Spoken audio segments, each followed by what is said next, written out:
one of the main events of the AMA's Marketing Week. We're lucky to have this guest speaker with us, especially with his expertise in the field of social media marketing. If you haven't heard a lot about us, we are the American Marketing Association, and what we are is we are a professional development RSO within the Walton College of Business.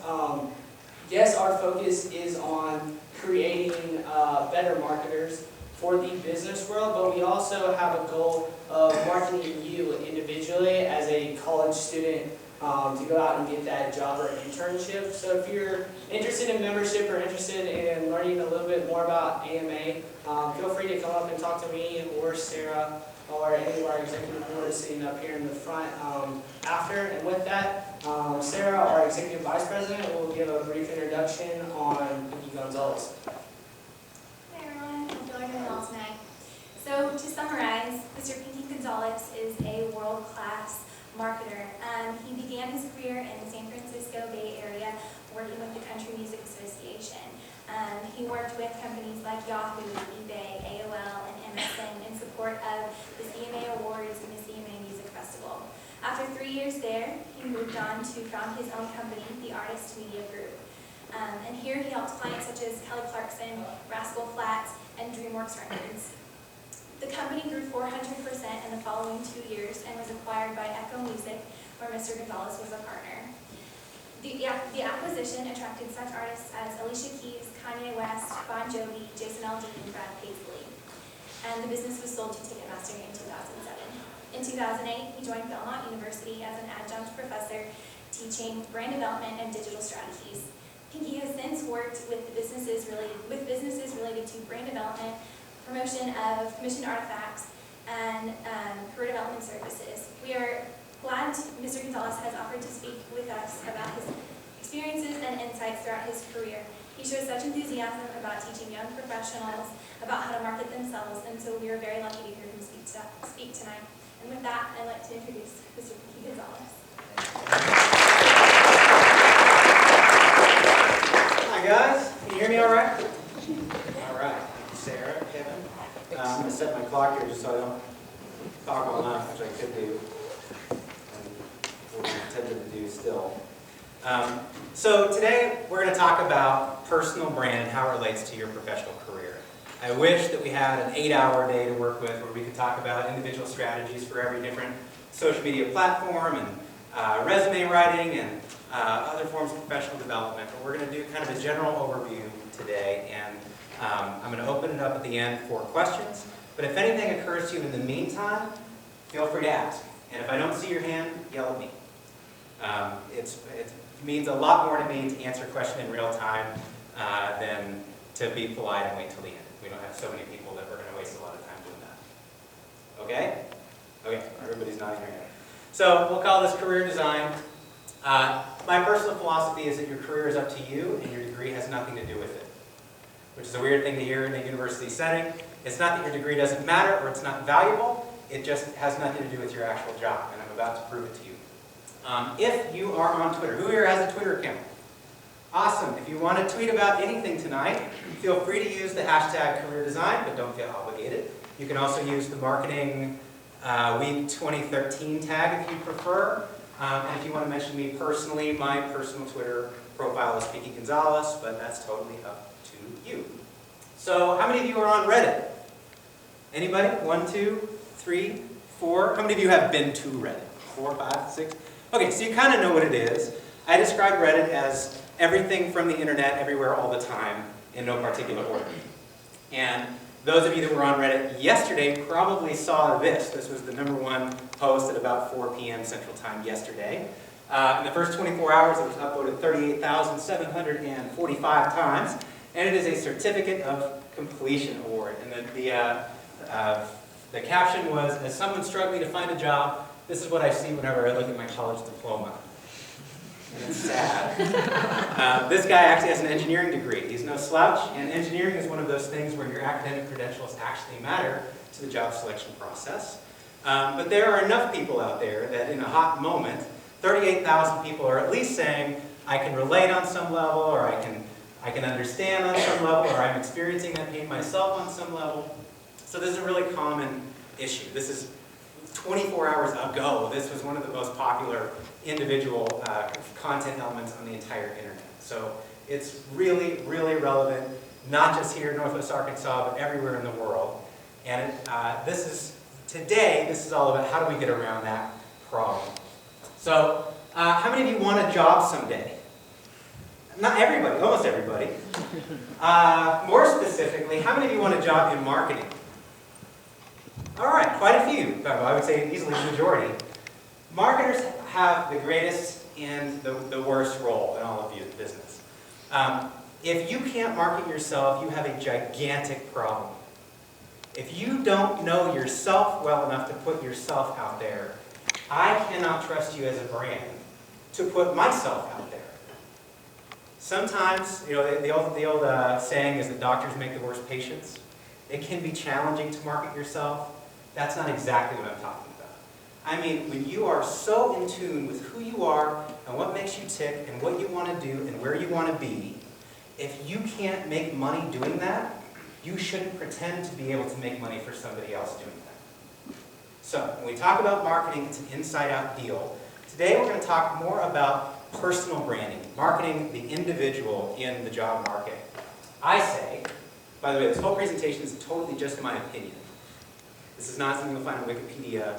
You cannot factually observe or scientifically measure any of this stuff, so if you disagree with it, you totally have every right to do that.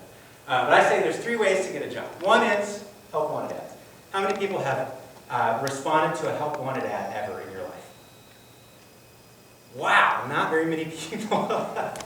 So if you're working at a coffee shop, if you're working at local retailer, this kind of stuff, you might see a sign in the window, you might see something on LinkedIn or Craigslist or here or there.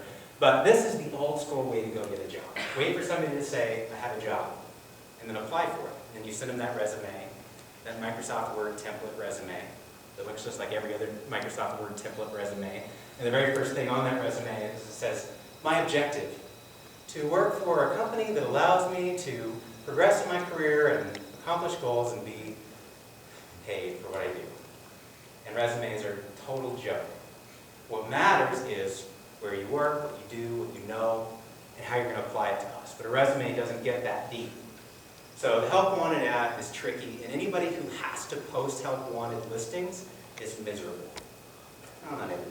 Lots of people that are in a position to post the help wanted ads for their company, whether that's LinkedIn or Monster or wherever, they get so much garbage back in the form of resumes that are unqualified, irrelevant, full of typos. They hate their lives, they hate their job, they're looking for a job themselves. 2, internships. How many of you have had an internship? Keep your hand up if you had multiple internships. Couple. 3, 4, 5, 6, 7, 8. All right, several. Good. So internships are great. If you can find an opportunity to work within a company and you both like each other, awesome. I've got no problem with that at all. The trouble is, a lot of people fall into this trap thinking, if my internship goes well, they are obligated to offer me a job and then I'll probably end up there. That's backwards thinking. It's sort of like you're dating that person that you didn't actually find attractive and you don't really want to spend the rest of your life with, but now they're your girlfriend, so you might as well. It's like the enemy we know is better than the enemy we don't. I guess all jobs suck, so at least I know which job I'm gonna hate for the rest of my life. So if you love your internship, congratulations, that's a beautiful way to get a job. It's the try before you buy model, and I'm all about it. The trouble is getting internships at enough different places where you really get a sense of that. The third way, the best way, is to know somebody. If you're in a position to hire, you want to hire people you know. Or you want to hire somebody who has a strong recommendation from somebody who's already working there. They know what the company is, they know what the company line is, they know what the product is, and they've got friends, lots of friends, maybe hundreds of friends, but they think Sally would be a great fit for this job because Sally understands the kinds of things, or she's interested in the kinds of things that we're interested here at this company. Steve might be a super great guy and an excellent cheerleader, but he would be terrible or he would hate this job. Sally's perfect for this job. So who we know really does matter because we want some kind of an inside perspective, and it goes both ways. When we're looking for a job, it's a lot easier to call up David and say, David, man, I'm in the market and I really love what you guys are doing and I'd love to get a little help on, who should I talk to over there about getting a job? David goes, oh, we just need to talk to Sarah about it. Okay, let's it up. So we all understand this. Who you know is far more important than what you know. In fact, side note, I should probably have a slide for this. Google had an incredible interview that came out in New York Times just about 6 weeks ago now, where they talked about some of the changes that they've made in staffing. They used to do these, they'd have prospective employees jump through all these ridiculous hoops, like how do you get 72 clowns in an elevator? Come up with the most creative way to answer that question. There isn't an answer, but you want to see how people problem solve and what their approach is, and then you grill them on it. And all it really does is stress people out, and it doesn't really give you a better applicant. It just wastes everybody's time and makes the interviewer feel special for having these fancy questions. The other thing they found is that GPA doesn't mean a thing in the long run. Not at all. Zero. It matters in the first 1 year of employment there. A person with a high GPA is going to outperform a person with a low GPA initially. But once they get involved in the company culture and the daily routine, it's completely irrelevant. This is why I say your education isn't nearly as important as who you know and how you apply, and vice versa. So 3 plus, this is on the same continuum. Getting to know someone is something you have the power to do. So you may not know the big wig at the company that you want to work for. You might even not know which company you want to work for. We're going to talk about that here tonight. How do I find a company that's going to be the right fit for me? But you have the power to go and meet people. And as a marketer, it's your responsibility to do that. To promote yourself. To make sure that the people you want to influence and you want to learn from are aware of who you are. And then as an ultimate extension of that, if you know that skill, you really can just make your own job so none of this actually matters. And that's been the secret to my success. Let's talk about brand, personal brand. How many of you have talked about personal brand in a class at some point during your education year? Tell me what you know about personal brand. I need your comment. You're straight ahead. We talked briefly on it. Just mostly to be able to market yourself better. I don't know. Use like what you've done in the past to prove who you are as a person, maybe. I don't know. Not bad. Not bad. Anybody else have another perspective on it? What's a personal brand? It's kind of what you do. Like if you volunteer, you get involved. You kind of build your brand so people know you. That's they great. can, go on the internet and search, and they saw that you were in an article where you're helping them clean up the communities. There you go. So community involvement, maybe some search engine visibility, an extension, making sure people know kind of what makes you tick. Anything else? Anybody have any other things to add? Your packaging, in a sense, you were talking about like product.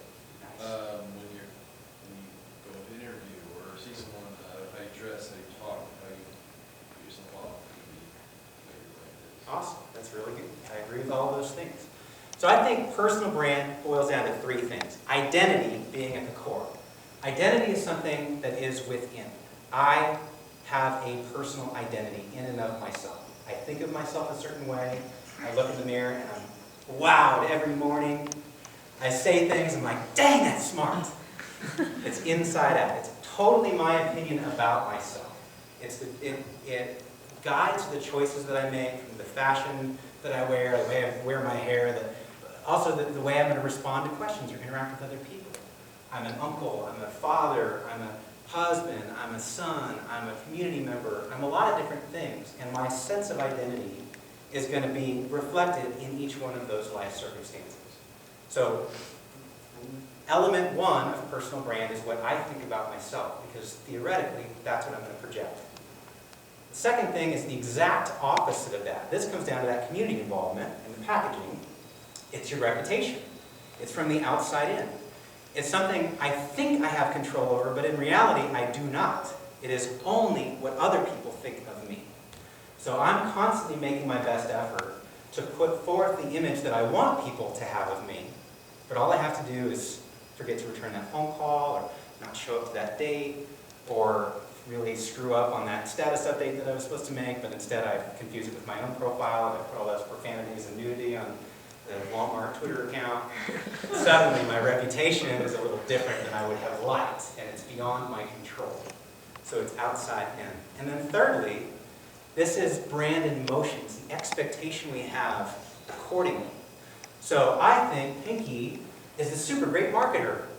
I expect him to perform well when we give him more responsibility. That's good news for me. It means I have a strong brand, a positive reputation. They're giving me more to do more with.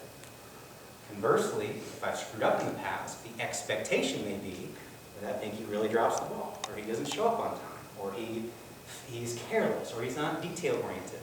So I'm expecting less than I might of somebody else. So that's part of how the brand actually manifests itself, in the decisions that we make, and the way that we interact with people. So to recap, it's identity from the inside out, it's reputation from the outside in, and it's the expectation that people have for me that I'm supposed to do something with. We all do this both ways. We have all of these feelings about everybody around us all the time. Who's this? Somebody say it. Who is it? Miley Cyrus. Okay, hold on. That's not Miley Cyrus. This matters because, wait for it. No, please don't go away. Do you guys remember that time? Oh, there he is. That's Miley's dad. Sorry, little Ray. There's actually a little tune that goes up. That makes better. Well, that'd be good. All right, so sorry, that's stupid. So Miley Cyrus is a great example of the expectation we have for somebody. There are, I don't know, 10,000 strippers in this country right now, maybe in the state. There might be 100,000 strippers. There could be 20,000, prostitutes on payroll in Las Vegas. I don't know. I just know getting freaky is not like a big deal. It's not the nightly news. It's not CNN newsworthy. But Miley Cyrus does it on the VMA Awards, and suddenly everybody's got an opinion about it. Your mom is posting on Facebook about it. Your dad is not posting about it on Facebook because he doesn't want you to get in trouble with mom. It's a weird deal, and the reason is we know this girl. We know Hannah Montana. We know Daddy's Girl. We know Disney Girl. We know this beautiful, sweet, talented, long brunette hair, sparkly eyes, happy personality, incredible voice, nice person. And when she takes off her clothes and puts on the rubber shorts, it freaks us out. It breaks our expectation of what she's supposed to be and pisses us off. Because somewhere in our head, we were wrong. Somewhere in our head, we want her to do what we want her to do. And when she doesn't do that, we get angry about it. We have opinions about it. And that's insane. Nobody here knows, if you know her, great. But I'm assuming nobody knows her. Does anybody actually know her? You never know. Okay, I bet you somebody knows somebody who knows her. Anyway, one more time. Sorry. So Billy Ray, that's a whole other story, but so this is kind of funny. Who here knows why we choose this picture for this person? First of all, who is this? Beyonce. Why would I choose this photo? It is hilarious. You're right. Got me there. There's another reason specifically why I chose this photo. She it didn't ruin her reputation, but like when it went viral on like Reddit and Uber and stuff like that, or the internet. Yep. She got really mad and wanted it off the internet, but as you know, nothing can get off the internet. And she got mad and it ruined the social image for her. Exactly. Do we actually care? Anybody not buy her next record because this photo is sort of unflattering? Maybe some. Yeah, that's exactly it. It went viral because she wanted it off the internet. Otherwise, it would have just been a bad photo. Everybody takes a bad photo, who cares? But it was the fact that her publicist demanded that it be taken off, and then that letter was posted, and now it's funny to share it, which it is, and I do. So that's a sort of a side note, but we're still talking about brand here, the personal brand. Musicians, which that's something I've had the great fortune, privilege to do for much of my career, is to work with famous people, famous musicians in particular. They are really just people. That's not just a thing that people say. They actually are just human beings, literally. And so Beyonce, although she was really almost bred to be the celebrity that she is, she certainly was trained to be from her infant days on. She really is just another person. So we think of celebrities. Sometimes it happens because of our talent. We'll get back to corporate in a second. Talent. If you can't throw a football like this guy, then you're not going to have the reputation he does in the field that he's in. You could be much better at many other things that he would suck at, but you're not going to be on his level with his brand in that category. Same with musicians. You're Beyonce, it's a goofy photo, but she can sing, she can dance, she's beautiful, she's glamorous, she's the whole package, she's legit. Justin Timberlake. Justin Timberlake and Justin Bieber are two wildly different brands. Both of them came from pop music. Both of them are talented. I mean, you may not like Bieber's music, that's fine. But the guy can sing, and he certainly can play instruments. He smokes me, I don't want to be him, I don't admire him, I don't buy his music, but I can say the guy has talent in what he does. But we as an American society value what Justin Timberlake does above what Justin Bieber does, because Timberlake has done it in a way that allows us to sort of have that guilty pleasure, but also be able to talk about his intellect, and his humor, and his talent, his production, his charm, his social grace. He's the whole package, just as Beyonce is. So those are powerful brands, and sometimes you can teach that, and sometimes you can't. Corporate brands, sorry, I'm going to stop going back there. Corporate brands, they have the same threads that go through them. Love or hate, and one of the things that Mitt Romney said that made so much news around the presidential election was corporations are people. And where he got so much flack for that was this idea that therefore corporations should have the same rights as individuals, which causes a knee-jerk reaction. What he was actually saying was corporations are nothing but an amalgamation of the people that have built those corporations, that work for those corporations every day. That's good news and bad news. I mean, there's so many people behind a company like Nike, or Shell, or the U.S. Postal Service, that we collectively represent something. This is the home of Walmart, and Walmart is the universe of people that have made Walmart. It's the history, the present, the future. On the other hand, because we are a human-based organism, we can screw that up. We can make bad decisions. We can make mistakes. And the reputation that a company has is ultimately going to be based on the collective decision-making of that unified human body. So even a corporation is an extension of some kind of personal brand. You guys know the Sam Walton story backwards and forwards better than anybody else on the planet Earth. That's a great example of how one man's vision for how things could be has affected the lives of so many. So he has this profound personal brand. But the company itself, which also embodies those things, is it's a color, it's a shape, it's a logo, it's a slogan, it's an expectation we have when we walk in the door. We walk into a Walmart and we see a $1,000 bottle of Cristal champagne, we're confused. Politics. Politicians have a terrible brand these days. I don't think I even need to waste another breath on this. They all have a brand, right? You know, when you think politician, if somebody pops into your head, you get the point. And then finally, who are these? Ooh, somebody tell me the name. What is it? Kardashians. And they are famous for? Nothing. For just being famous. There are 3 slutty, attractive daughters of a former Olympic athlete. Yeah, so brand doesn't have to be based on anything really at all, except that we know who they are. And we now have an expectation of them. We might think of Kim as Kanye's wife for all we care. You know, his baby mama or whatever.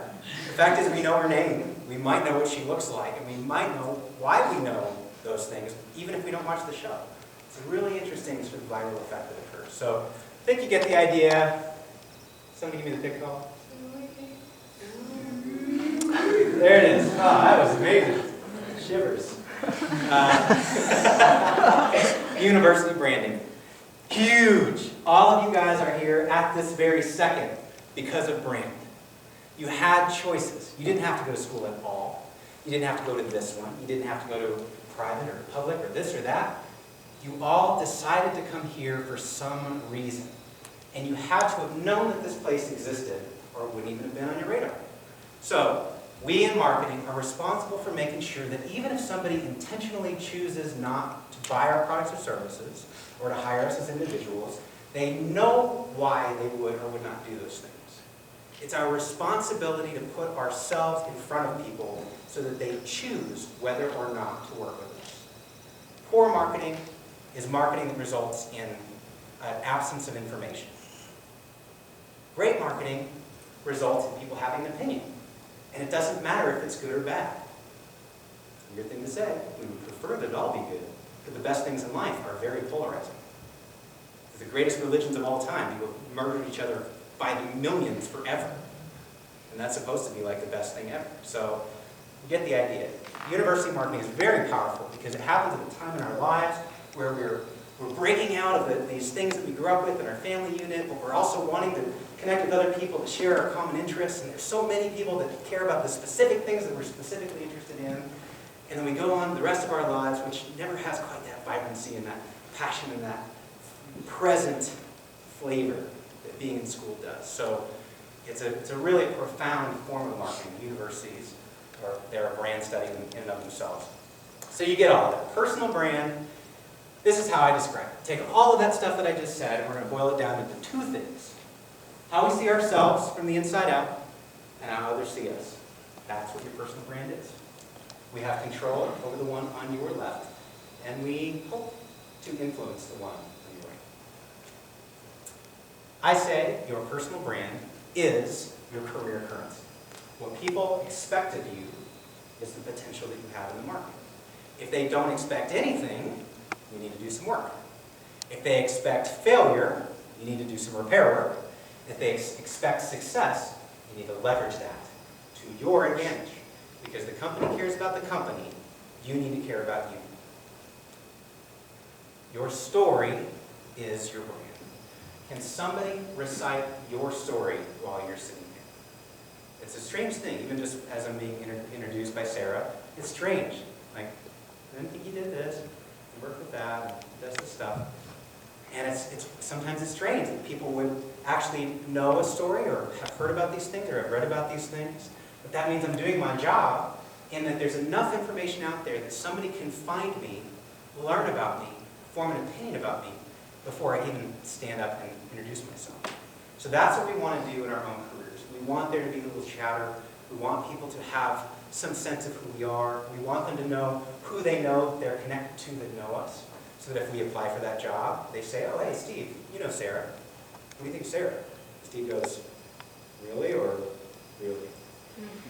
Say no more, Steve. You've said enough. Or if Steve says, oh, Sarah's killer. Say no more, Steve. So it's the reputations we have within our community.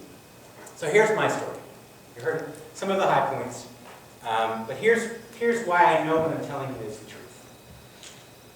First, I was born. Then I was a really happy little kid. These are my parents. And my dad is a concert violinist, a composer, a conductor, music my whole life. My mom is a school teacher, computer teacher, and also a music teacher. So computers and music were always part of my DNA, literally.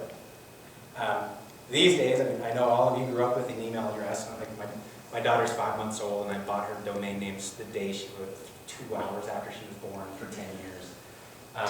When I grew up, knowing how to type was like a thing. It was like a novelty. We had a computer when I was 12 years old because my dad used it to compose. It saved him enormous amounts of time where he would literally write notes in pencil by hand, 12 bars of music, crazy. So I was fortunate. I grew up with computers and music around me, and it was always encouraged, technology, music, and the arts. These are my siblings. Brother is a missionary in Indonesia. Sister is a stay-at-home accountant, mother of 4. Youngest brother is an electrician, served in the Navy for 5 years. They're all very normal people. They're all very grounded people. They all sailed through college. I did not. For me, school sucked. A lot. It sucked a lot. Actually, it was great through 3rd grade, and then I hit 4th grade. I was 9 years old, and I had a terrible teacher. And if I met her today, I would say, Mrs. Enos, you were a terrible teacher when I was in 4th grade. I hated every moment in that classroom, and the idea of doing homework after that class was over was repellent. It was torturous, so I didn't. So I had a really, really tough year, and there were a lot of tears, not only from me, but from my mom. She didn't know what was going on or why, blah, blah, blah. 5th grade was a little better. 6th grade was way worse. 7th grade, I went to a public school in Los Angeles. There was gang violence, there was craziness. I went in as a Bible-thumping goody two-shoes. I came out as a spitting, swearing, stealing, terrible human being.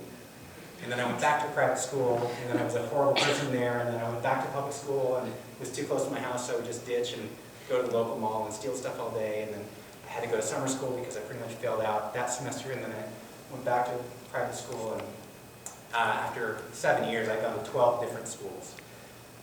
Independent study, schools for bad kids, short of juvenile hall, I kind of ran the gamut. 2 weeks in college, sweet. So it wasn't good. And so you think, well, this guy, he must have had a much better job than time in the real world. Clearly, he just wasn't academically oriented. But jobs also sucked for me a lot. Jobs sucked for me a lot. Not because I didn't like the job, but because I would get bored really quickly. I was famous for coming in, being everybody's favorite right off the bat, picking up the job. I would know how to do that thing that that other person had been doing for the last 3 years better than they were doing it in the first 2 weeks of working there. But then I would be bored, and then I would get lazy, and then I would come in late, or I would do stupid stuff like steal money from the cash register and get arrested. A felony conviction when I was 15 years old. Don't ever do that. Don't ever steal money from the cash register. Thankfully, I did work a lot of this out of my system, but I had 30 jobs between age 15 and 20. That's the real deal. Some of those I had for an hour. Some of them I had for 5 months. But I had 30 jobs before I was 20 years old. And then thankfully, when I was 20, things turned around. So here's just a funny cartoon. Dude, sucking at something is the first step to being sort of good at something. And that's true. You can't really be good at something unless you've started somewhere. So I learned at age 20 that a job is just a job, but a career is something else. I like to say a job is just fine, but I need to find a way to make that rhyme a little better. Job, just old baloney. It's okay if you work at Starbucks. It's okay if you work retail. It's okay if you're doing something for cash. That's fine. It's great. Sometimes that's the best thing you could possibly do because it opens up mental capacity for you to focus on something else. There's a big difference between a job and a career. And a career doesn't always happen the way you expect it to. My career started in San Francisco, took me through Los Angeles, out to Nashville, and now I live in Portland, Oregon. It started in the music business, back to my dad and mom, blah, blah, blah. So I just had a buddy that was in a band. And they asked me to come out and see a show, and I was stoked to go see a show, so I did. And their merch guy didn't show up that day, so they had no one to help them sell CDs. So they asked if I would hang out at the table in the back and sell stuff. Well, they were so good, and I was so wiggly, a little bit high-strung. 5-hour energy drink, woo! So I couldn't sit still. So I took the box of CDs, and I went out and I danced in the audience, and I slung them like a carnival barker, and we sold out of all this stuff that day. And I was so excited because I loved this band. I had no idea my buddy was such a great drummer and these guys were so cool. So I went home that night and I just wrote out a list of ideas like, hey, you guys should send your CD to the local radio station and then you will get played on the radio. You should send your CD to the local record store and then they will sell your CD at this record store. Like, wow, thank you, that's really advanced thinking there, thank you. But it was about 30 ideas in all. And I gave it to my buddy the next day. And he took it back to the band, and they liked some of them. So they said, hey, man, let's go out and talk about some of this stuff. So at my first music business meeting, we took a 30-minute lunch break, and we went out to a picnic table by the lake, by the office that me and Jed, the drummer, worked at. And we just talked through this stuff, and we came up with this idea, which was, first of all, you guys should be booking yourself in San Francisco instead of on the outskirts in the suburbs where we were all from. And secondly, if you had somebody representing you, that would come across as more professional than if you did it yourself. So, being the guy working the angle that I am, I'm like, what if we create a company, and I'm your booking agent, and you're my client, and we just pretty much fake everybody out? And they're like, yeah, totally, let's do it. Well, 5 years later, I realized it was totally legit. I had a job, we had a predetermined pricing structure for it. I was paid based on the money that I brought in and clearly defined responsibility. I made my own job, but I thought I was actually scamming people by having done it. So it was kind of perfect for everybody. So one thing led to another. I ended up meeting these guys. And the guy in the middle there, his name is Scroat, he's kind of a world traveler, German guy. And the guy there, Bert, his brother is the guitarist in No Doubt. So they've been touring around with No Doubt, and they just come back from the European tour. And they were about to go back out to do their own tour, and one thing led to another. They asked me if I would be their tour manager, so off we went to Europe. We went through 13 different countries in 3 months, and Scroat is the guy that gave me the name Pinky Gonzales. And that's a whole other story for another time. Pinky's not my real name, but it really is what everybody calls me, including my wife and her parents. So, anyway, so these guys are sort of crazy. They're sort of out of nowhere. And I sold everything I owned, my bed, my fish tank, my conga drum, and I borrowed $300, and we went on this world adventure. And 6 months into that trip, we were in Zurich, 6 months from the day I saw my friend's band play, I was in Zurich, Switzerland with these guys. It was like now. And I was so excited about life. I was completely unconcerned about what this would mean financially. I had something to do. I had something to do it for. My ADD and my ability to pick up on things quickly was suddenly really important in this context because we were in a different city every day and dealing with different character types. And I was finding myself. And it was just obvious to me that this is what I was supposed to do the whole time. So, good news and bad news. Everything was falling into place. But it's really, really difficult to make a living in San Francisco in the music industry. So one lesson I want you guys to remember leaving tonight is that you might not be able to do what you're best at doing where you live now. Sometimes you have to follow the dream.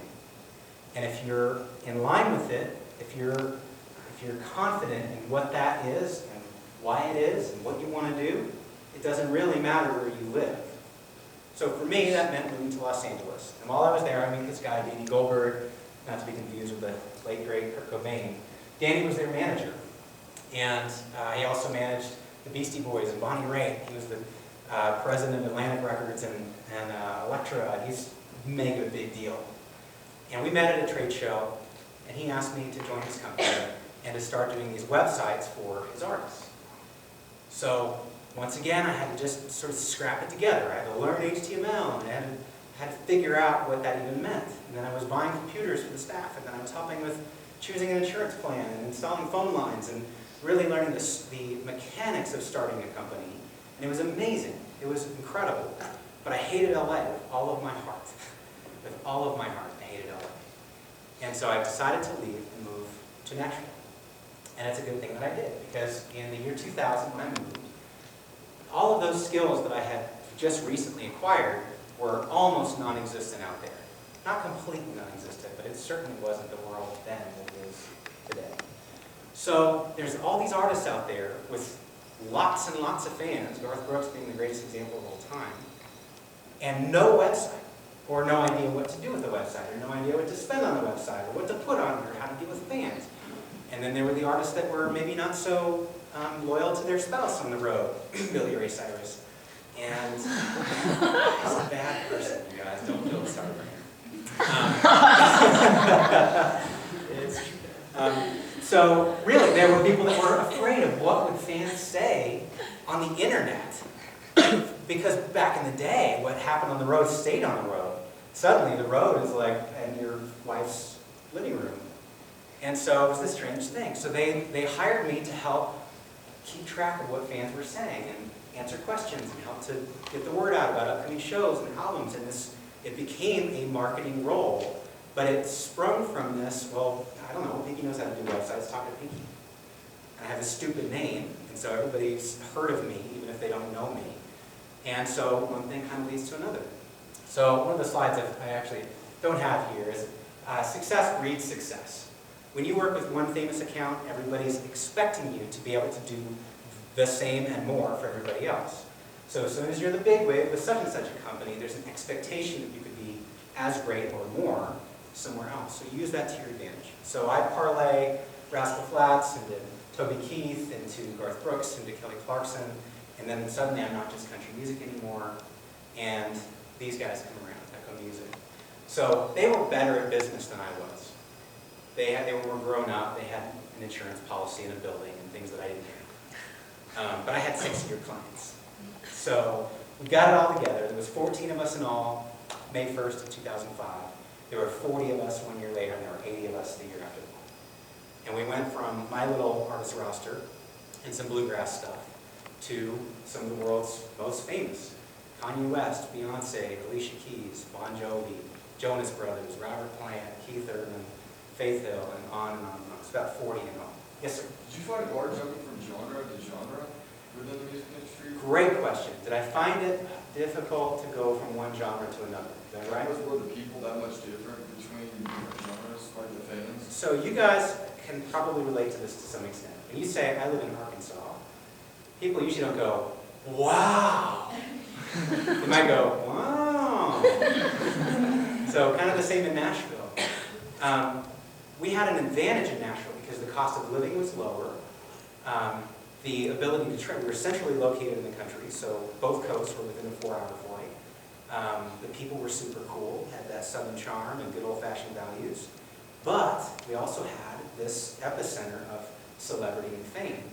So it was easy for us to hire programming talent, design talent, communication talent especially. And as it turned out, to answer your question, those basic skills are completely the same regardless of the genre. Your approach is different when you work with Korn than if you work with Keith Urban. Korn, they want you to swear. They want you to pick fights with the fans. They want you to show poop on the website. Whereas the country artists are all so clean and perfect and, you know, the little face mama would love and all this kind of stuff. You pretend that there's something else. But it's all communicating on their behalf. So I love that question because it gets to, we as marketers are responsible not for projecting our own personality through our clients, but for helping to augment or amplify the personality of the clients themselves. If your client is not in line with who you are, you should not be working with them. If it makes you uncomfortable to promote something that that client represents, don't work for them. It will be a disaster for everybody if you try. But as far as the mechanics of what we did, it was identical. So what was funny is we were kind of this dark horse the whole time. You know, oh, you're not in New York or LA, and I mean, what are you in the UK? You're doing that country music stuff.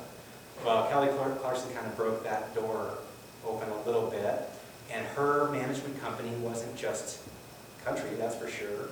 And so then we started working with more of their clients, and then that led to other tours that they were on. In the end, it's all just relationships. So before anybody knew we were there, we were suddenly an 80-person, $25 million business.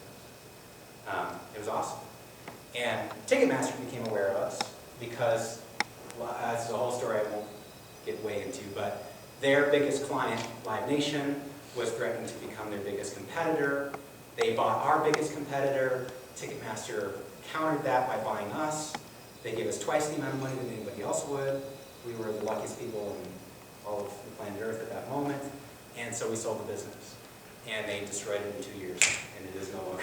It was really sad.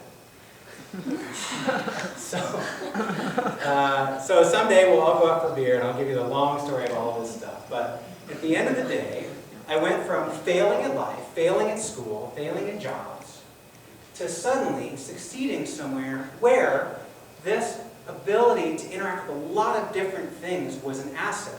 It was no longer a weakness that I couldn't sit through a full semester of one subject that I hated and score well when you asked me questions about it. It was a benefit that I could go quickly across a broad range of things and do the one thing that I did best for them. I wasn't writing their songs. I wasn't teaching them to play their instruments. I wasn't doing their lighting setup. I wasn't doing their tour routing. I wasn't their accountant. I wasn't all of those other specialties that all of these people needed. I was the guy that knew how to do this thing the best, and I could apply it horizontally across the industry. And that's where I found my home.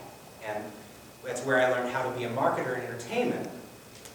And entertainment is like the rest of the real world, but it's a little different. So I kind of got re-educated about how everything else works after this phase. So we sold the company, we all made a whole bunch of money, and it was really great. I didn't have to work for a second, and I got a divorce, and then I got bored, and then I got back to work. So I was asked by Belmont University, which is there in Nashville, if I would put together a course in brand development and digital strategy. And having no college degree or a single credit to my name, I enthusiastically agreed. The cool thing about being an adjunct professor is that all you have to do is just be something legit in the real world. You don't have to have academic credentials. The bad news is I could never become a tenured professor. I was never going to get all the accolades and the respect that real professors get. But the cool thing is that I could just be Pinky Gonzales, and I could say, school's stupid, and you don't need it. You know, tell them what for. But I actually learned something about the balance between those two things. I really do have a new appreciation, well, it's not that new anymore. I have a profound appreciation for the academic experience and what you learn and what you're exposed to and who you interact with and how you approach your career moving forward. But I believe that most colleges can do a better job of actually helping you apply that to your job, to your career, once you get through that class. Each one of us as professors are telling you what we like to do, how we like to do it. But as far as how that collective understanding is going to manifest through your career, you really are the captain of that ship.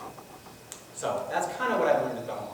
But I also started working with other startups, other entrepreneurs, people who were starting businesses of all shapes and sizes, from biotech to manufacturing, to, of course, mobile tech, web stuff, but almost none of it was in entertainment.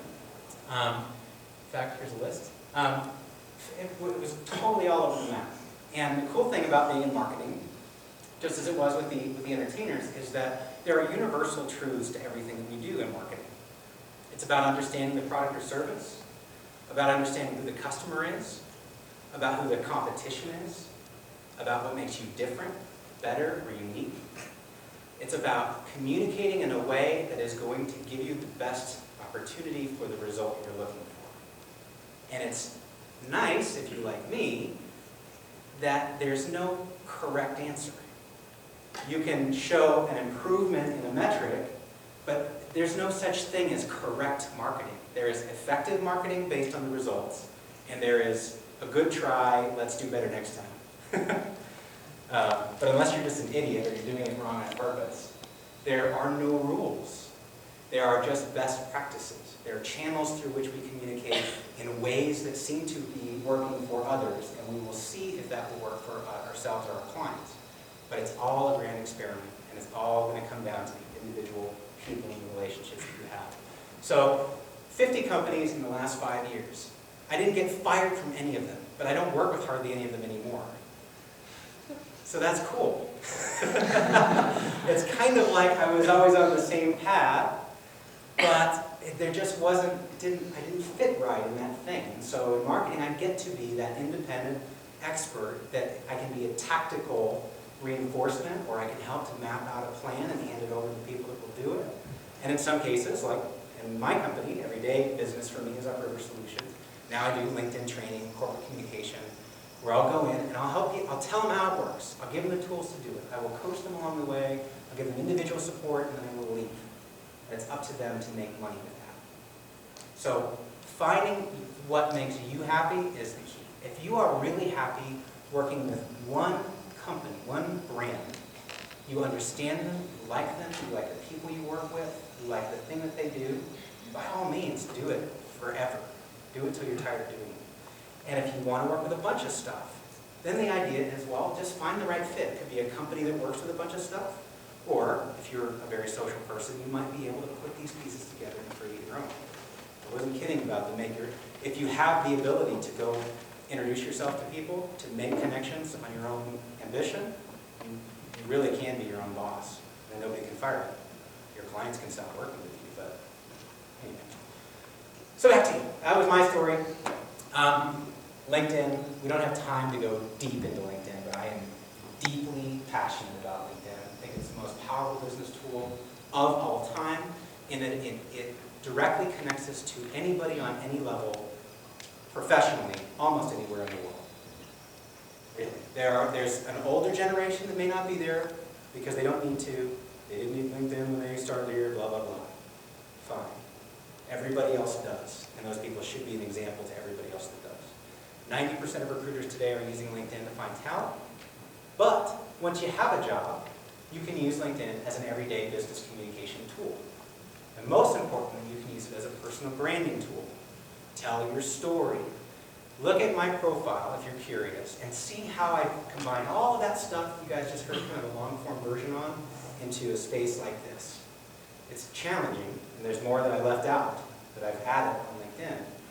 But I have to find a way to put myself literally in a box so that people can say, oh, I would hire Pinky to do this. If they can't do that, I've failed as a marketer. If they don't choose to work with me or not, I have not done my job as a marketer, and I'm marketing myself. So, rock that LinkedIn profile. Who here knows Katie? Hi, Katie. Sorry, I'm embarrassed, Katie. Katie's doing a really excellent job on LinkedIn. I just found her profile because I knew she was involved with Marketing Association through basic search. I thought she's done a really good job. For starters, that's a professional photo. That's the very best first step. You know she's here for business. The way she describes her activities, both academically and professionally, the way she's weaving together her internships, the way she's connecting to other people, all of those are really good examples. All of us can do better.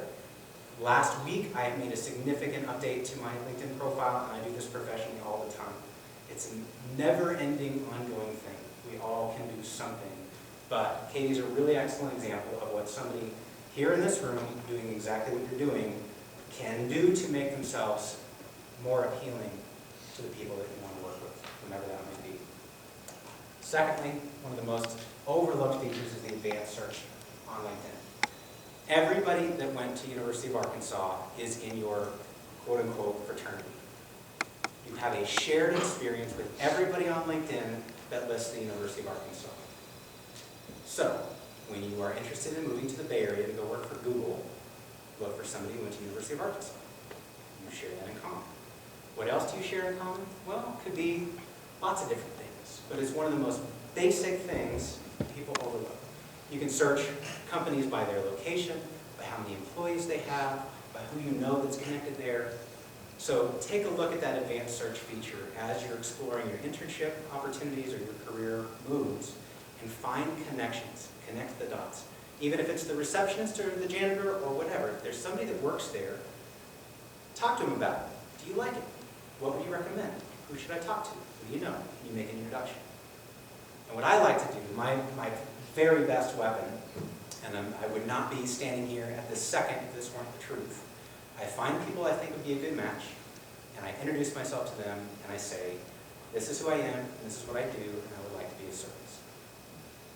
So here I am. I came on a vacation. My wife is from here. We're here for a few weeks with our new daughter, hanging out with the family. I get bored if I'm doing nothing. University of Arkansas is her alma mater. So I just found people in the marketing department and said, hey, can I help? What can I do? This is my thing. Do you have any slots? And here we are. You guys can do the same thing. Find a company that you think would be a good match. Find the people at that company that you think would be in the position to work for or with or to get advice from. Introduce yourself. When you connect, don't just send the generic, I would like to add you to my LinkedIn contacts. That's a lazy man's way out. If it's obvious why you would be asking, fine. But give it some context. So this is just a sample. Dear Mr. Cruz, my name is Susan. I'm an MBA candidate at the University of Arkansas. Our mutual friend Dave Smith suggests that I reach out, blah, blah, blah. Give it some context. Give it some personality. This is an extension of your personal brand. So here's what you want out of Mr. Cruz in this case. You actually want a job. But you don't say, Dear Mr. Cruz, are you hiring? Sincerely, a prospective employee. No, what you say is, Mr. Cruz, you're amazing. You smell nice, you're good looking, I read about you in the Wall Street Journal all the time. No, you say, I'm very familiar with the work you've done, such and such. You might say, I'm a fan, I'm an aspiring marketer myself. Give it some context. Give that person the understanding that you know who they are, what they do, and why should they take their time out for you. What you want is a meeting with them in person. Now, Walmart is really stickly about this kind of stuff. You don't say, can I take you out for coffee? Because they go, no, that's going to be a corporate gift, and we're not allowed to take corporate gifts. Or maybe they will, but they get the 10, I don't know. Meet them at their office if you can. Take them out for a beer if you can. Just, you have to use your best judgment on who this person is and what's appropriate in that professional context. But get them in person. And you don't ever say, can I have a job? You say, how did you get started in your career? What do you like best about what you guys are up to? What are your greatest challenges? Based on what you know about my background, and you tell them your story, by the way, based on my background, what would you recommend I do next? How would I navigate a career to be able to attract someone like you? And you're showing them the whole time, you're asking questions that make them feel good about themselves because Everybody finds themselves very interesting. That's the secret to social media success. We all find ourselves very interesting. When somebody else finds us interesting, it's like crack. So make them feel good without being patronizing. But if you want to be like them, put it out there. How did you do it? What would you recommend? What would your next move be? Who would you recommend that I talk to? And that's the key. Who else should I talk to about this? Now it's on them. Now they've got an opportunity. They better take you now because you're going to get hired by somebody doing it this way. If they want you, and that now they can see this is a limited time offer, they might just say, you know what, before I introduce you to these 3 friends that I know would love you, why don't you come in and talk to us about an opportunity we might have? Or they'll say, absolutely, let me introduce you to some people. Now you've got this conversation going in their network. And when they introduce you to somebody cool, it's vastly more valuable than when you introduce yourself. Now you've got an endorsement. Even if you're kind of putting them out, people feel obligated if you ask them directly for help. You kind of have to help somebody that asks for help. They're not going to find you, think you're amazing, and reach out of nowhere. You need to find them and ask them for help. So just a few basic strategies that have really, really impacted my career. Also, you need to get lucky. Sometimes that just is the way it is. But, as the great Louis Pasteur once said, luck favors the prepared mind. You just got to stay at it. Yeah, you're going to have the quote-unquote lucky break, but it's not going to happen on accident. It's probably not going to rear end you in traffic, and then you're going to be best friends with your wife that way. Or, you know, romantic comedies, you sneeze in the elevator and live happily ever after. Yeah, you're going to get lucky here and there, but make that luck happen. Be ready for it, be focused on it, be pushing, have your own agenda, be in charge of your career. Do not wait for the help wanted listing. Don't expect somebody to say that they have a job opening. Go make it. Go make yourself valuable somewhere. When you have those opportunities to meet with people, tell your story. Usually when I've got 15 or 20 minutes with somebody, I don't go into all that crap. I say, school was rough. I got familiar with websites. I lived in LA for a little while, moved to Nashville, and then I started working with celebrities. And kind of one thing led to another. The company grew, blah, blah, blah. So you can burn through your story. You don't have a lot of interesting details. You can expand on the things that matter to you. It might be a course that you took, a professor that you had that was very influential. It could be your upbringing, your family unit. It could be a friend that fell ill with some horrible thing that changed the course of your life. Whatever brought you here, why are you here is what you're trying to get to the bottom of. Why are we here? Tell your story in a way that's going to get them to that point. And then if you feel good and sincere, it does take courage. Marketers should be courageous. If you are meek, if you are socially uncomfortable, if you are not comfortable putting yourself out there, you should find another line of work. There's lots of ways to make a buck. Marketers should not be shy. And shy is something you can work on.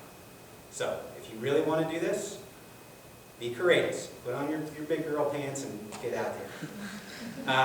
Be adventurous and advantageous. It might require moving somewhere else. That could be fun. You might have an opportunity to do something like travel through Europe for 3 months. That's scary. It's going to require courage, but you have to take advantage of that stuff when it happens. Life is an ongoing storyline. So it's okay if you try something and you don't like it and you try something else later. Very few things are so permanently consequential that it will destroy your life to try it for a while to see if it will work out. So when I say be courageous, I also mean be advantageous. Take advantage of opportunities as they come and make the most of them. When you are excited about what you're doing, it is contagious. People like to be around people that like what they're doing. People don't like to be around people who don't like what they're doing. When you are in a job interview and you say, well, I hate my current job, and it doesn't require any thought, and I hate my boss, and the customers are crappy, you are not getting the job you're interviewing for. You seem like a total stick in the mud. Even if this would be the perfect job for you, you seem like a terrible person. But if you are enthusiastic about why you're doing what you're doing and how, it's really contagious. People want that juju.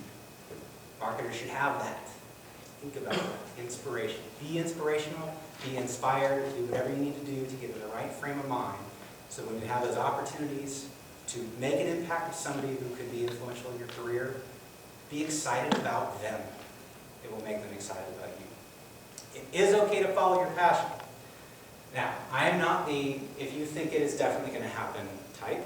I think if you're 3 feet tall, career in the NBA is very unlikely.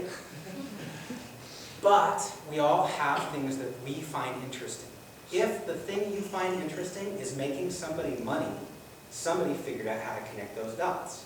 I'm an avid fly fisher. I love fly fishing. And there are days when I think, I'd so much rather be fly fishing. Well, people do. They do. They manufacture products, they start stores, they get into marketing of these kinds of things. It would require me to live in terrible places like Colorado and British Columbia and Patagonia. There are lots of ways I could make a living doing it if I really wanted to. My wife is a knitter and she does design patterns and all this kind of stuff.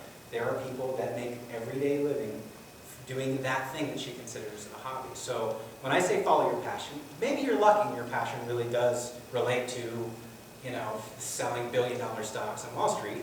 Great, and that's your passion. And by all means, you can make a living in it. Maybe it's something a little less financially lucrative on the surface, but being a smart marketer means you can find a way to make things valuable in the minds of the prospective customers. And as marketers, this is a good thing because you can think like the customer, which makes you better at what you do. There's a side note to that.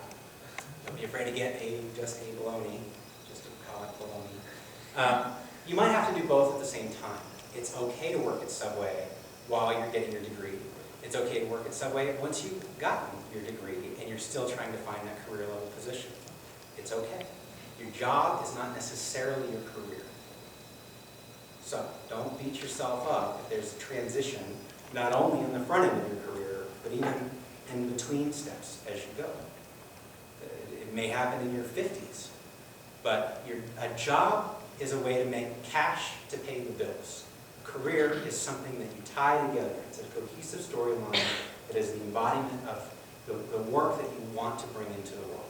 Sometimes we can make a lot of money on those things, sometimes not, but don't confuse your job with your career. And last but not least, 3 B's. Coolest thing about college. They tell you exactly what you're supposed to know. You know it. You get tested on it. You get a grade. You're good to go. That's how you know if you did it right or not. You get a grade. Unfortunately, the rest of the world does not work that way, and that sucks, especially in marketing.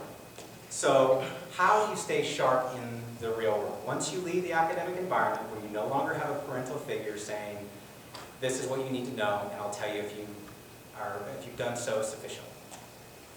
Blogs, number one. Whatever your industry is, there are blogs about it, I promise. If there isn't one, you should start it. There are everything that you are interested in, somebody else was interested in first. Okay? I guarantee you. So blogs. Thing about blogs, it's a fire hose. It's an everyday, real-time stream of information. There's no beginning, middle, or an end. It's just now. Your daily news. But it should be your daily news for the stuff that you find interesting. Blogs are great for staying on top of current events. Secondly, books. Now, books may revolve around some kind of a current event, but more likely, these are bigger themes. There is a beginning and a middle and an end in a book. You're supposed to walk away with a set of information you didn't have when you started. It makes you better at what you do to be more deeply educated, deeply immersed in what you know. Books are far better than blogs at giving you a deep level of understanding of something. And finally, this one is controversial. Could be beers, bros, buddies. This is time with your peers.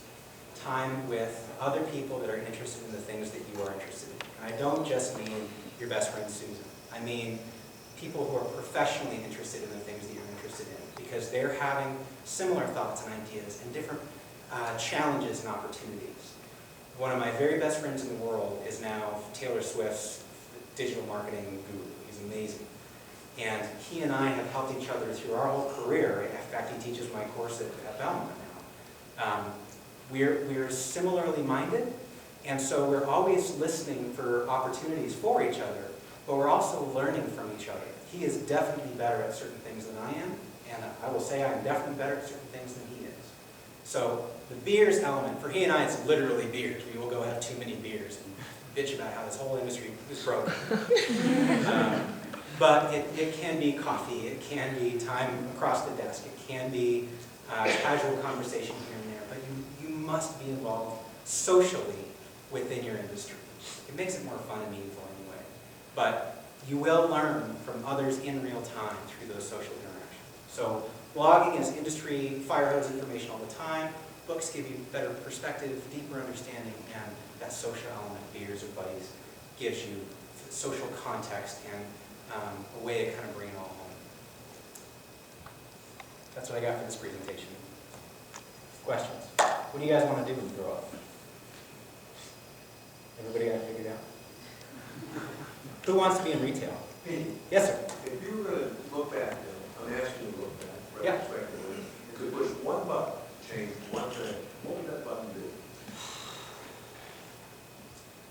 It's a really good question. I have shortcomings that I'm not sure a button would fix. So there are really stressful periods of my career that I would rather have avoided. But I'm not sure there was a mistake that I made or a decision that altered the course in such a way that I would do it differently.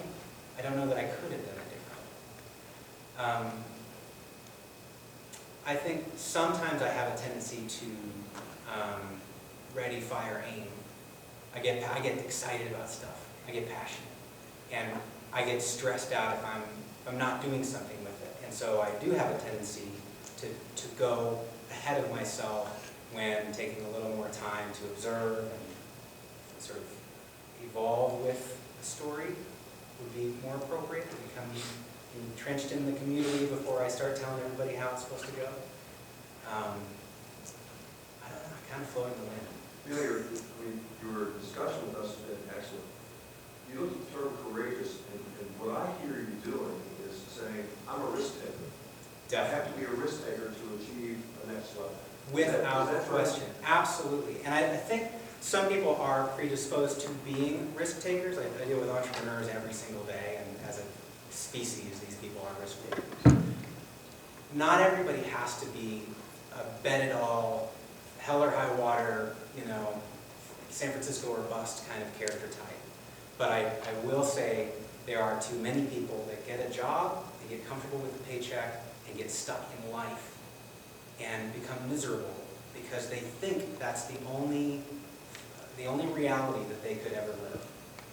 And you might get to a point where you've done that to yourself. But at this stage in your life, nobody should be in that situation. If you don't like your boss, but you like the company, find another way around it. If you don't like the company, find another company. If you don't like the town you live in, find another town. If you don't like the language you speak, go speak another language. There are so many opportunities out there. So you don't have to be a risk taker in that you are careless about the decisions that you're making. But be open-minded about the opportunity that is out there, and don't be afraid to try something a little scary. Thank you. Thank you. Those are great questions. Yes, I sir. got one quick question. Since really you hit on a lot of social media, if you could give us, I guess, one piece of advice if we were to go out and update our LinkedIn profile right now, like the most important thing, what would it I'll be? give you a couple. So LinkedIn, always give context to the jobs that you've had.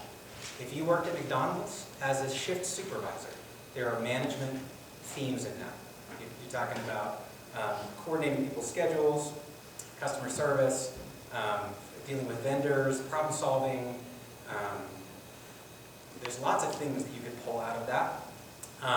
But always make sure that you show people what the company does and what you did for them. That's my number one advice for LinkedIn. Almost everybody screws this up. To say, I'm an accountant at Walmart. Great. So you do accounting stuff? But if you say, I'm Walmart, the largest retailer in the world, blah, blah, blah, blah, based in Bentonville, Arkansas, as an accountant focused on this specific part of the company at corporate headquarters, is X, Y, and Z. I'm passionate about the work that I do. Try and infuse some of that why I do what I do, and what I do, where I do it. So that's it for LinkedIn. Always give context for what you do. Don't just show your job title and the dates you work there. Talk about what the company does and what you did for the company, what you do for the company. Secondly, sort of related, take down the bikini photos on your Facebook and Twitter accounts. At very, very least, lock down your privacy settings so that if you're not connected to somebody, they can't see that stuff.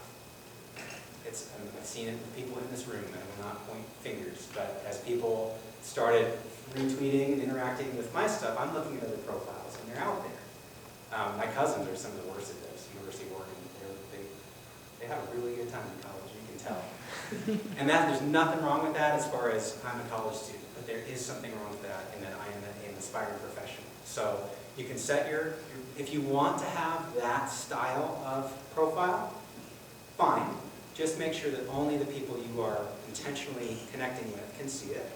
And if you don't intend for that to be the case, look for those bikini photos, look for swearing, look for drinking, look for making a fool of yourself. It's the number one mistake that people make. So that's the use of social media. It doesn't take much to not screw it up. It takes a little more to really use these networks strategically, but it's a lot easier to screw it up by doing something you didn't realize you were doing. And I would say that's the biggest mistake people make. Yes, sir? You mean with stars and all that, how do you hold your ground on your opinion when they're trying to persuade a star to see your vision? That is the question. Kanye West is a true narcissist. That's not just that's an act. He is an ass.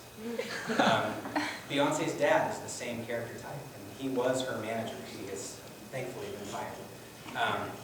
You do have to deal with those strong personality types. The question is, what's the value proposition? And I would say this is the universal theme, not just celebrity.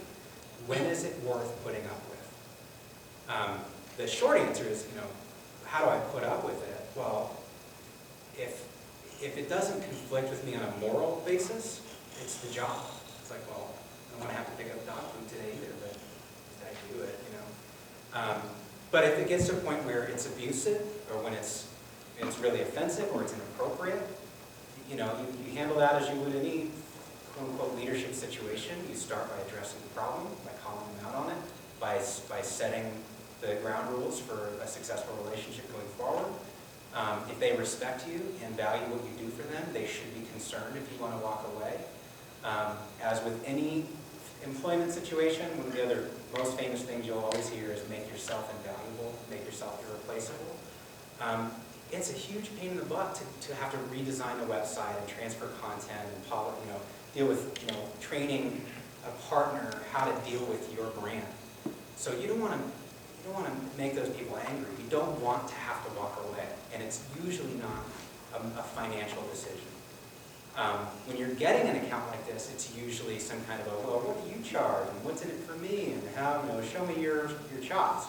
But once they've made that commitment, it's a big deal for them to leave. So, it's more about open communication, being a professional, being a grown-up, and drawing a line in the sand sometimes. And one of my favorite things to do is to fire a client. When I feel like, I can't afford not to have this person, and they don't appreciate what I'm doing. Why are we doing this to ourselves? I'll be the one to call it off. And nobody wants to be fired, so you try to avoid that. So I would say it's not just celebrity, it's strong personalities in general. You get that with executives at large corporations, huge egos that are completely misinformed. If they're paying the bills, sometimes you just let them go with it. They could do better. You could do more with them if they were a little more open-minded, but, hey, if they're the client, as long as it's not, doing damage to your psyche or the world, then, cash the check. Anybody else? All right, well, sorry. Okay, great. Do you, just kind of books that have influenced you, clearly it's one of your three being so it's important. Can you maybe name 2 or 3 titles? Yeah, for sure. One of my favorites is called Made to Stick by Chip and Dan Heath. They are brothers, Heath.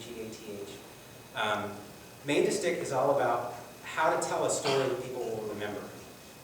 And the key word there is story. They don't talk a whole lot about personal brand, but it all relates, as all storytelling does.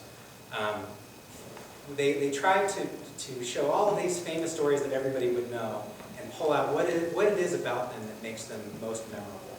And they've broken it into an acronym. Simple, unexpected, concrete, credible, emotional stories stick. Success. So that's one I really like a lot. And they have another book called Switch that's okay. Malcolm Gladwell is a genius, also a bit narcissistic, but I love The Tipping Point. The Tipping Point is all about, theoretically, small changes that have resulted in major transformations, both in the corporate world as well as in civic planning, from police forces in the police force in New York to the AIDS epidemic and all these different things. What caused a chain reaction to explode?